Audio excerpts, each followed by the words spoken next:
Hello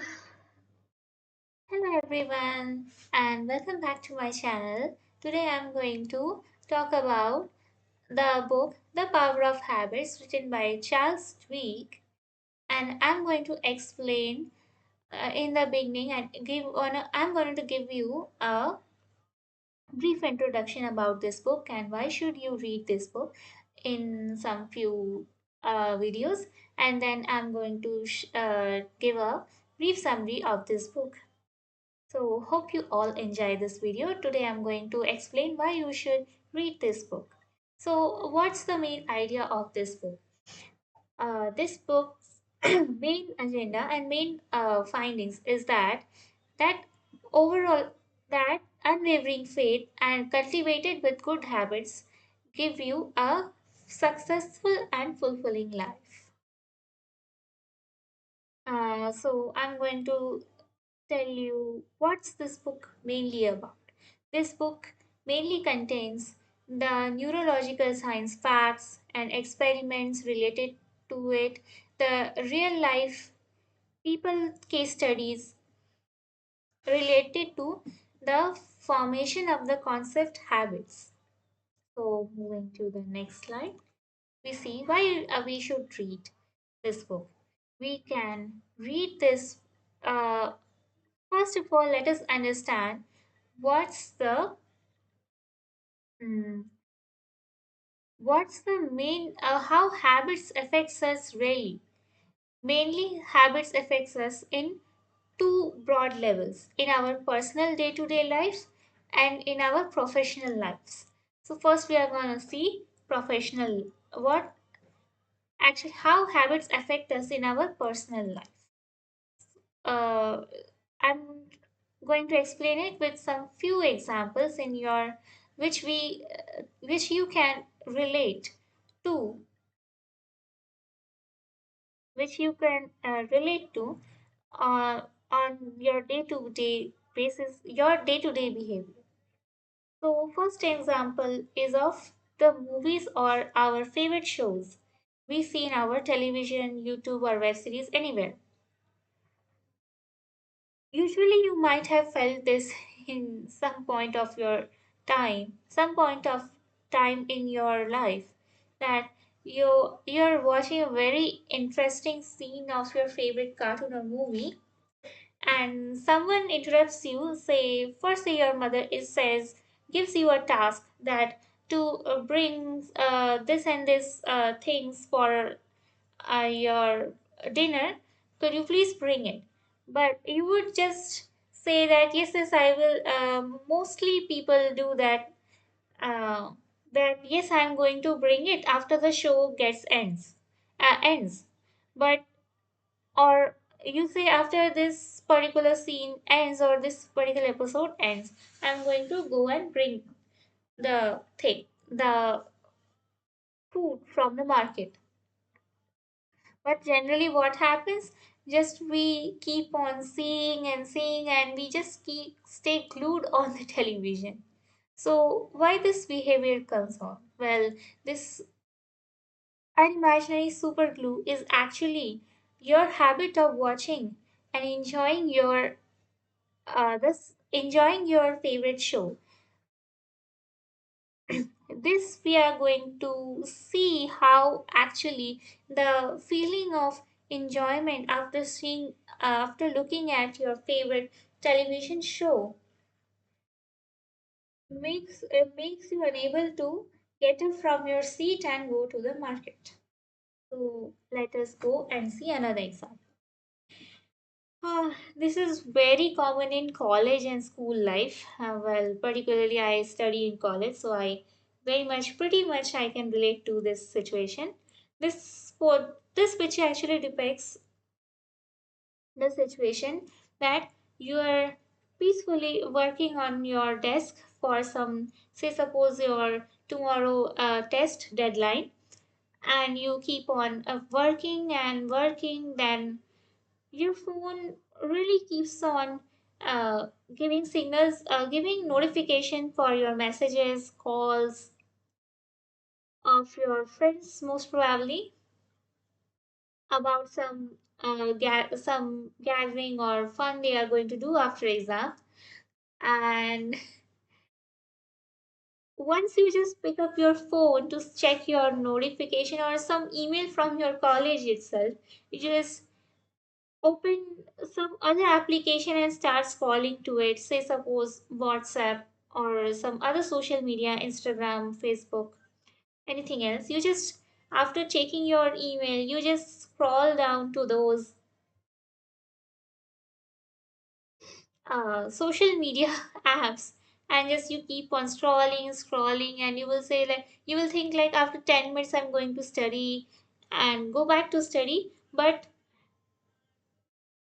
when you just put your phone down, you realize that you have wasted almost 2 to 3 hours on your phone without even noticing it. So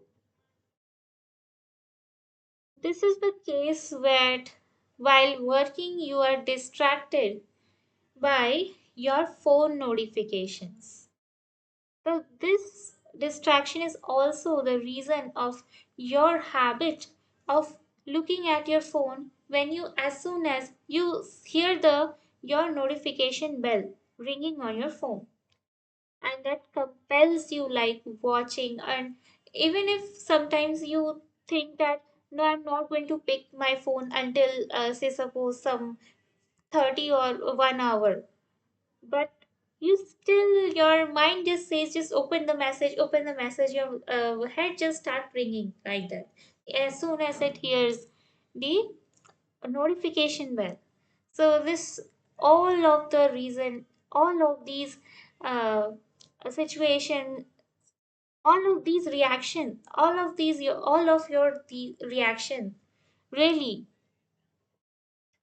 comes because of your habits. Let's see another example. Nowadays, many people and working professional or college students have a habit to just wake up and drink a cup of coffee or tea, and then they start their day.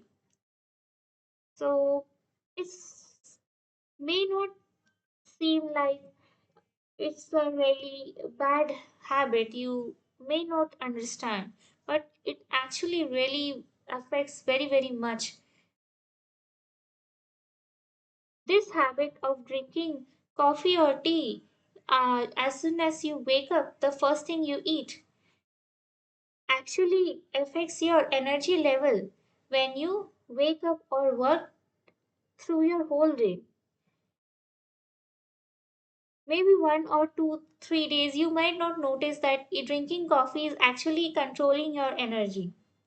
You think that yes, is making me more energetic, but that's not really true. Coffee is making you dependent on itself to do any work.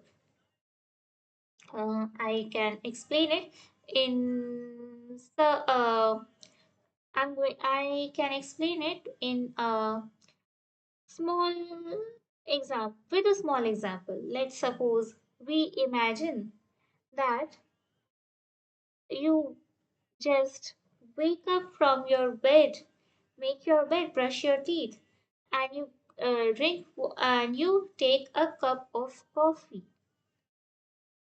So the moment when you wake up from your bed, you feel very drowsy and no energy to work.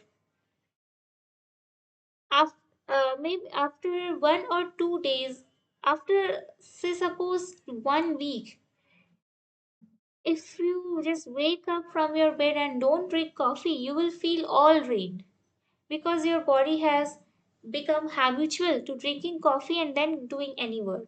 So after 1 week, 2 weeks, 3 weeks, even after months, you will not be able to, you will just feel double tired if you don't drink coffee at before your any of your work. It may can be your homework, your official work, or it can be your normal chores. All you will become is, all you will be controlled by this coffee. uh,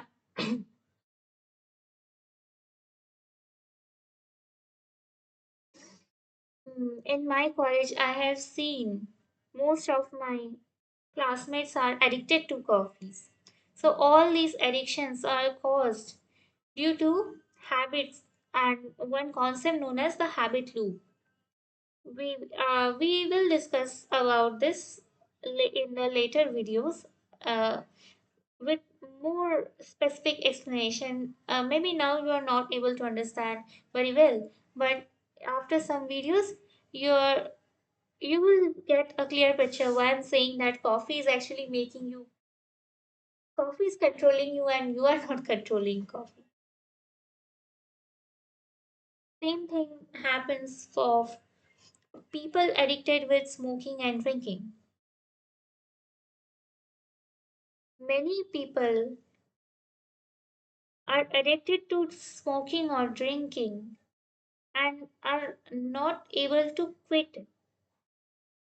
But ever have you thought why they are just not able to quit drinking or smoking? The reason is that after a long day of work, maybe some person say any man, or it can be a woman nowadays as well. After a very stressful and tiresome day, they don't have energy or they are tired and they just take some, they either do smoking or they drink a glass of beer just to forget all the worries for some few moments. So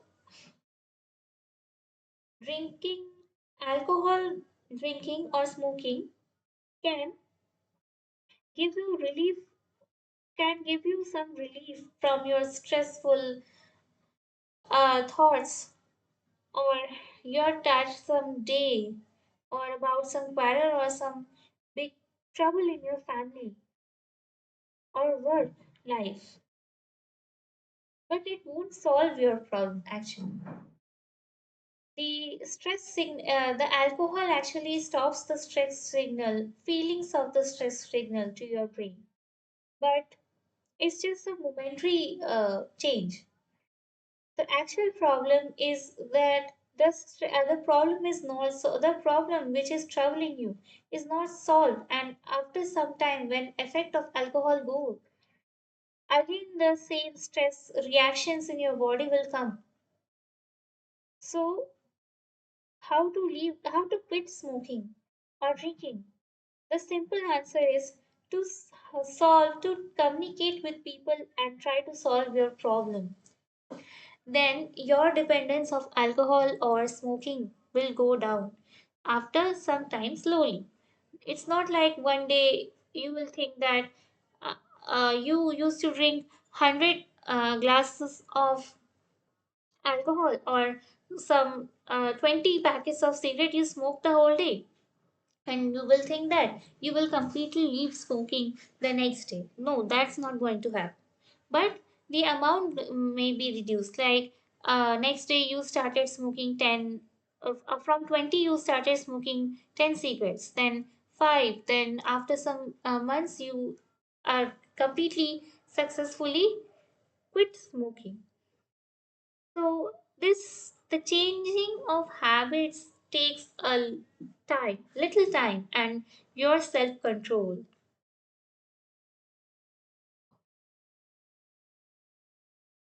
So I'm going to explain in the later lectures how your self control it can be built using some by cultivating some positive habits in your daily lifestyle.